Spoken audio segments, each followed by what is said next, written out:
తెలంగాణ బీజేపీలో ఇక మీదట సరికొత్త దృశ్యాలు కనిపించబోతున్నాయా? నో సింగిల్స్, ఓన్లీ మింగిల్స్ అంటూ పార్టీ పెద్దలు క్లారిటీ ఇచ్చేశారా? సెల్ఫ్ ప్రమోషన్స్, సోలో పర్ఫార్మెన్స్లు ఇక నుంచి నడవు. ఏం చేసినా సరే అందరూ కలిసే చేయాలి అంటూ ఢిల్లీ పెద్దలు చెప్పేశారా? దాని ప్రభావం కూడా ఇప్పుడిప్పుడే కనిపిస్తోందా? ఆ విషయమై కాషాయ వర్గాల్లో జరుగుతున్న చర్చ ఏంటి?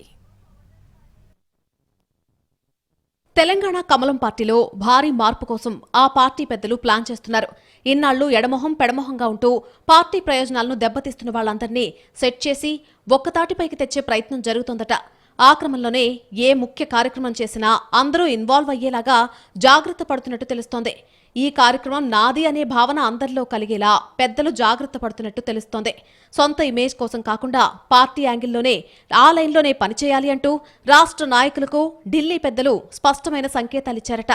ఎవరికి వారుగా కాకుండా నేతలందరినీ కలుపుకుని వెళ్లేలా ప్లానింగ్ ఉండాలని క్లారిటీ ఇచ్చేసినట్టు చెప్పుకుంటున్నారు. బీజేఎల్పీ నేత ఆధ్వర్యంలో జరిగిన రైతు ఘోష, బీజేపీ భరోసా యాత్రలో నేతలందరూ పాల్గొనడం అందులో భాగమే అంటున్నారు. 3 రోజులకు పైగా జరిగిన యాత్రలో రాష్ట్ర అధ్యక్షుడు రామచంద్రరావుతో పాటు ఎంపీ, ఎమ్మెల్యే, ఎమ్మెల్సీలు పాల్గొన్నారు. అలాగే కేంద్ర మంత్రి కిషన్ రెడ్డి చేసిన సింగరేణి భరోసా యాత్రలోనూ ముఖ్య నేతలు పాల్గొన్నారు.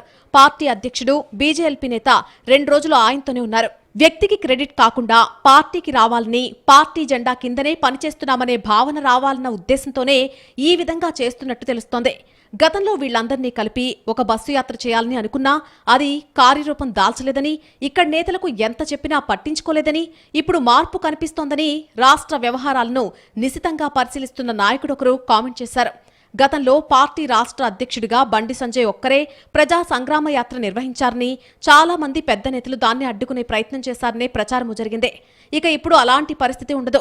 అందరూ కలిసి వెళ్తున్నారన్న అభిప్రాయాన్ని కలిగిస్తున్నారు. ప్రోగ్రాంలో ఎవరైతే పాల్గొనరో వాళ్లనే జవాబుదారీ చేసే పని మొదలైందే. సీనియర్ కేంద్ర మంత్రులు వచ్చినా రాష్ట్ర బీజేపీ ముఖ్య నేతలు వాళ్ల వెంటే ఉంటున్నారు. గతంలో పరిస్థితి అలా ఉండేది కాదని పార్టీ వర్గాలే అంటున్నాయి. ఇక ఎవరికి వారు సొంత ఎజెండాలు పక్కన పెట్టి పార్టీ బాటలోనే నడవాలి అనేది తెలంగాణ బీజేపీలో గట్టిగా వినిపిస్తున్న వాయిస్.